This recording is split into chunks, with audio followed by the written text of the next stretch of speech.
ہدایت کیا ہے؟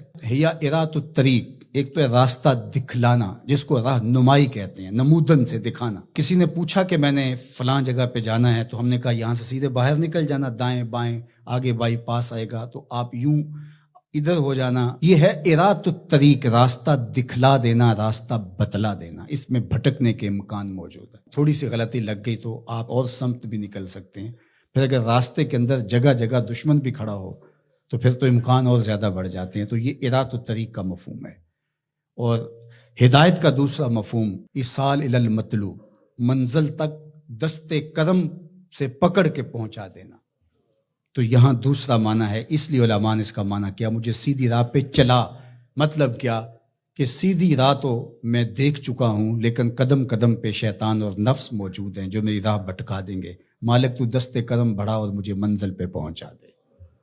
اللہ اکبر۔ تو یہ ہے ایصال الی المطلوب۔ تو ہدایت کا یہ مفہوم، اور یہاں ہدایت سے مراد وہ ہدایت جو پیغمبروں کے ذریعے سے، کتب کے ذریعے سے اللہ تعالیٰ نے حضرت انسان کو دی۔ ایک فطری ہدایت ہے، جبلی ہدایت، اور وہ اللہ تعالیٰ نے انسان کیا جانوروں کو بھی دی ہے۔ وہ بطخ کا بچہ بھی جب انڈے سے نکلتا ہے تو وہ کسی سے تیرنا سیکھتا نہیں ہے، وہ خود چھلانگ لگا دیتا ہے اور تیرنے لگ جاتا ہے۔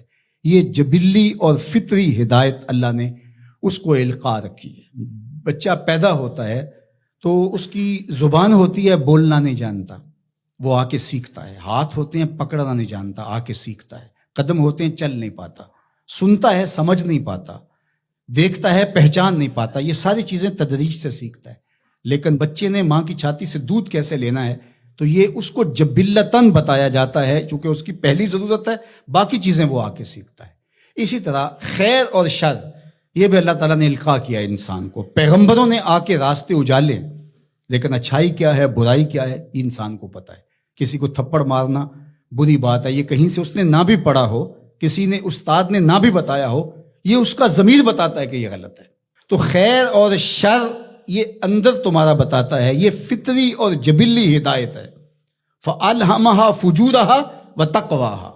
اللہ اِنَّا هَدَيْنَاهُ السَّبِيلَ إِمَّا شَاكِرًا وَإِمَّا كَفُورًا۔ یہ فطری جبلی ہدایت ہے، لیکن انسان کے لیے وہ کافی نہیں ہے۔ اس لیے اللہ کی بارگاہ میں عرض گزار ہوا، اهدنا الصراط المستقیم۔ اللہ مجھے جبلی ہدایت تو عطا کر دی، اور تو نے مجھے ایمان کا نور بھی دیا، تبھی تو نماز کے لیے یہاں آ کے کھڑا ہوں نا۔ وضو کیا ہے، مسجد میں آیا ہے، لباس پہنا ہے، ہاتھ باندھے ہیں، قبلہ رخ کیا ہے، اور پھر بھی ہدایت مانگ رہا ہے، تو پھر اس کا مطلب یہ ہے کہ یہ استقامت ہدایت پہ مانگ رہا ہے، اور ایصال الی المطلوب والی ہدایت طلب کر رہا ہے کہ جگہ جگہ شیطان موجود ہے، مجھے بھٹکا دے گا، میرے مالک مجھے منزل مقصود تک پہنچا دے۔ صراط مستقیم، سیدھی راہ۔ اس کا ایک معنی لکھا کہ الاسلام ہے، کہ صراط مستقیم اسلام ہے، مجھے اسلام کا راستہ عطا کر دے۔